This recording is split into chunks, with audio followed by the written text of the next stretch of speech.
Jangan mengharapkan segalanya terjadi sesuai yang engkau inginkan, namun terimalah segala yang terjadi.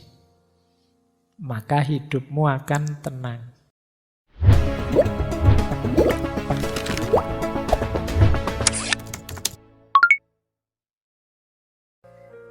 Baik, ini nasihat selanjutnya. Ada lagi nasihat. Ini mirip tadi ya, antara yang dalam kontrol dan di luar kontrol. Kebahagiaan dan kebebasan, masih kata Epictetus, dimulai dengan pemahaman yang jelas tentang satu prinsip. Beberapa hal berada dalam kendali kita dan beberapa tidak. Berarti di luar kendali kita. Hanya setelah kita pahami aturan mendasar ini dan belajar membedakan antara apa yang kita bisa dan tidak bisa kita kendalikan, ketenangan batin dan keefektifan hidup menjadi mungkin. Ini tadi sudah dijelaskan ya, bahwa ada kunci penting dalam hidup ini. Kita harus sadar mana yang dalam kuasa kita, mana yang di luar kuasa kita. Seperti cinta tadi, itu kan bagian dari yang di luar kuasa kita. Mana cintamu yang kemarin? Wah, sudah diambil sama yang punya cinta, sekarang ganti cinta ke yang lain. Bisa saja begitu momennya. Tapi memang perasaannya orang lain di luar kuasa kita. Kalau kita menyedihi itu atau menggalaui itu, ada enggak ya bahasa Indonesia menggalaui itu? Berarti kita ya akan kesulitan keluar dari rasa sedih karena ini. Karena apa? Tidak ada jalan keluarnya, karena di luar kuasa kita. Apalagi urusan perasaan. Seperti saya jelaskan tadi, ya kalau urusan perasaan tidak bisa dipaksa. Kalau kita merasa sedih itu kan orang bilang, mbok jangan sedih. Lah ini sudah sedih. Kok tidak boleh sedih? Wong ini rasa. Mbok jangan tersinggung, gitu aja tersinggung. Lah saya sudah tersinggung ini. Jadi sulit rasa itu diatur seperti kita ngatur yang dalam kontrol kita. Jadi ini kunci hidup bahagia. Kita harus tahu mana yang ada dalam kontrol kita, mana yang di luar kontrol kita. Kita tidak mungkin ngontrol tangannya para netizen untuk ngomong jelek-jelek. Tapi kita masih bisa ngontrol tangan kita untuk bisa posting yang baik-baik saja.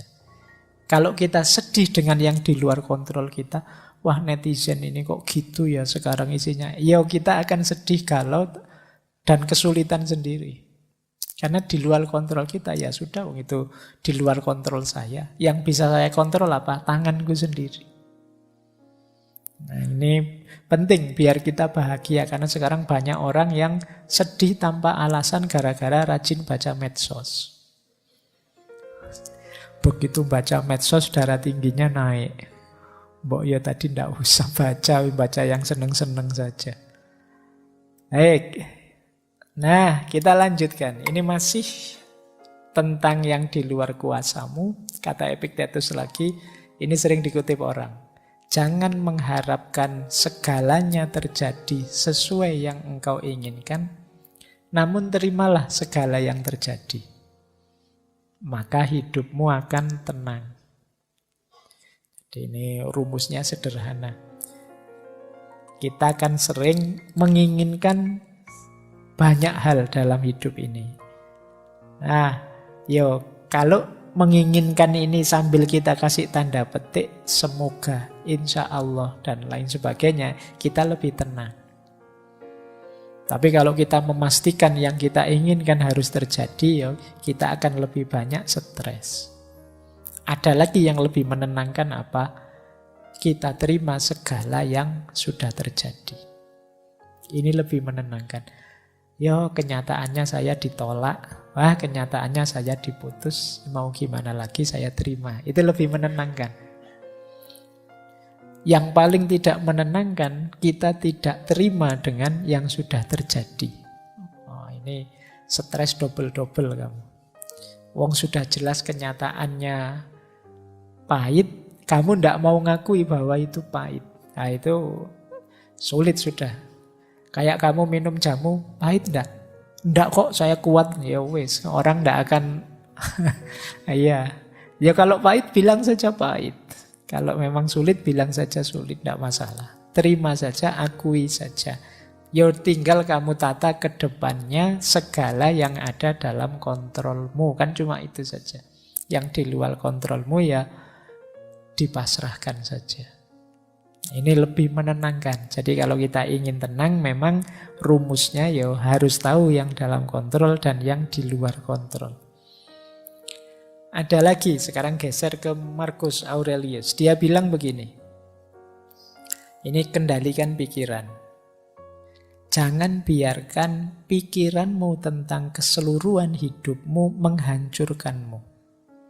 Jangan isi pikiranmu dengan segala hal buruk yang mungkin masih akan terjadi.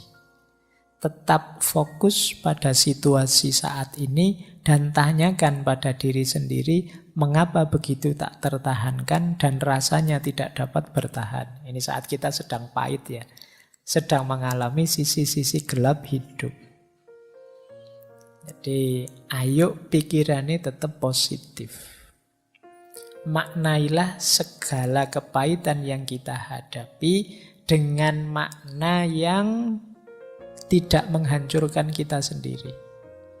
Faktanya sebenarnya kita hanya ditinggal oleh yang kita cintai. Kita hanya patah hati, kita hanya putus. Anggap saja itu satu babak, satu sisi, satu skenario, satu adegan dari hidup kita. Bukan keseluruhannya. Kita itu sering kalau mengalami sesuatu, kita maknai sesuatu yang sebenarnya hanya bagian kecil dari hidup kita, seolah-olah itu keseluruhan hidup kita. Ditinggal orang yang kamu cintai, itu kan satu bagian, satu sisi dari hidupmu. Masih banyak orang lain yang mencintaimu, masih banyak cerita lain dalam hidupmu, masih banyak dimensi lain dalam hidupmu. Ada mahasiswa yang begitu galaunya karena mata kuliahnya dapat nilai D. Tiap hari dosennya di WA, Pak, salah saya apa Pak, dapat nilai D. Jadi seolah-olah hidupnya jadi gelap karena satu nilai itu. Seolah-olah keseluruhan dunianya runtuh hanya karena satu nilai itu. Padahal masih banyak sisi hidupmu yang lain. Ini yang sering kita lupakan. Kita tidak bisa mengendalikan pikiran kita sendiri. Nah, Marcus Aurelius ini menasihati kita. Yuk, ya tetap sambil kita berintrospeksi salahnya di mana, kurangnya di mana, tidak pasnya di mana. Tapi ini hanya satu bagian saja, satu episode saja dalam hidup kita. Masih banyak episode-episode yang lain.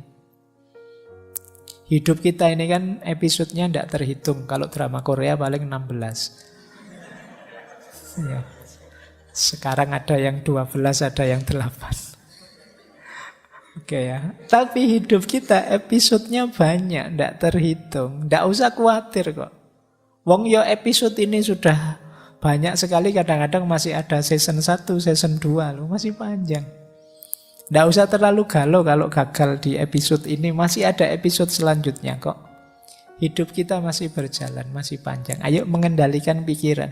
Jangan hanya karena satu hal, keseluruhan hidup kita runtuhkan. Nanti kita jadinya menyesal. Potensi hidup kita itu luas, tidak hanya di situ. Nah ini penting, makanya sisi mengendalikan pikiran. Masih ada lagi tentang mengendalikan pikiran, kata Marcus, kebahagiaan hidupmu tergantung pada kualitas pikiranmu. Oleh karena itu, jagalah sebagaimana mestinya dan berhati-hatilah agar engkau tidak memiliki pikiran yang tidak sesuai dengan kebajikan dan kewajaran. Tidak usah mikir aneh-aneh, maknai saja secara positif dan manfaat, secara bijak dan wajar saja. Jangan terlalu berlebihan. Wajar saja, sedih iya, agak stres iya, Bau-bau depresi iya. Tapi ya dinikmati saja ya, pada saatnya ada momen ketika kita harus bangkit lagi. Wong yo episodenya bisa ganti. Jadi lanjut hidup. Jadi ayo kita kontrol. Kenapa kok mengendalikan pikiran ini penting? Karena hidup kita kuncinya di pikiran. Jadi kalau pikiran kita yang buruk-buruk, yang negatif-negatif, ya hidup kita jadi berat. Hujan deras itu kita sekarang banyak mengeluh. Kenapa waktu kecil dulu kalau hujan deras malah seneng? Hujan-hujan, wah seneng hujan-hujan. Sekarang kamu hujan-hujan itu, wah, jalan raya itu paling ngeri kalau pas hujan. Apalagi setelah terang tiba-tiba hujan. Oh itu motor itu sudah banter-banteran mesti. Seolah-olah air itu akan membunuhmu. Padahal cuma air. Kenapa bisa begitu? Pikiranmu yang main. Jadi kamu membayangkan basah kuyup, terus ngereges, terus kamu masuk angin, terus kamu tidak bisa ngapa-ngapain. Pikiran itu kan jadi bayanganmu saja. Coba kamu baca secara berbeda. Asik ya hujan-hujan gini, seger ya hujan-hujan ini, kan beda. Kamu di lampu merah, di bel orang dari belakang. Itu kan kamu terus misuh-misuh. Orang kok tidak telaten, orang kok. Karena kamu membaca bel din itu bel yang memburu-buru kamu. Padahal kalau kamu baca secara berbeda kan mungkin kamu tidak jadi marah. Ketika orang ngebel di belakangmu, coba kamu baca, wah orang di belakang itu sayang sekali padaku ya. Dia mengingatkanku untuk waspada kalau memang lampunya nyala suruh jalan. Oh, kamu noleh bisa terima kasih pada dia. Jadi terima kasih loh ya, saya dibel diingatkan untuk waspada. Ya karena kamu membacanya negatif, kamu nganggap dia, wah menyusu-nyusu kamu kan, kamu terus nganggap orang kok ndak sabaran, masih merah kok masih ngebel-ngebel. Cara membacamu mungkin salah. Nah ini pentingnya pikiran. Jadi pemaknaan yang ada di pikiranmu itu menentukan sikapmu terhadap hidupmu. Baik, ya setelah pikiran terkendali, kendalikan dirimu. Apapun yang harus dilakukan, apapun yang dilakukan dan dikatakan orang, aku tetap harus menjadi zamrud dan mempertahankan warnaku. Kata Markus. Sepahit apapun hidup, sejatuh apapun aku tetap harus jadi orang baik. Ini maksudnya. Jadi ayo mengendalikan diri. Jangan karena alasan kecewa, alasan menyesal, alasan patah hati, terus kita mengubah corak kita. Yang semula orang sabar jadi orang ngamuan, yang semula orang baik sekarang jadi orang yang cuek dan seterusnya. Berarti kita berubah warna. Berarti kita terpengaruh. Kalau bisa ya kita tetap menjadi zamrud dan mempertahankan warna kita. Ini mengendalikan diri kita.